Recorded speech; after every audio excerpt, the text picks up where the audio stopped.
Very good. Thank you, Holly. And even though there are fewer people driving now than before the coronavirus pandemic, distracted driving is still a major cause of crashes. One of the reasons people participating in Zoom meetings on their phones. ZenDrive completed a study comparing driving before and during the pandemic and found that collisions per million miles were up 20%, with the number of drivers speeding up to 27%.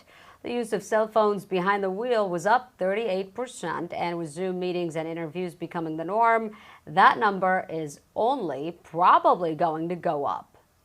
Seen a few folks here and there that have been injured while trying to participate in some sort of remote meetings. And I've even had, unfortunately, some of the meetings I've been on where I'm pretty sure that some of the participants were driving and trying to navigate the roads while Zooming or, WebEx chatting. Safe to Save recommends curbing your distractions by putting all personal items in the back seat. Navigate the road and radio beforehand, and if you use your phone for maps, podcasts, or music, make sure to set it all up before putting the car in drive. All great reminders for sure.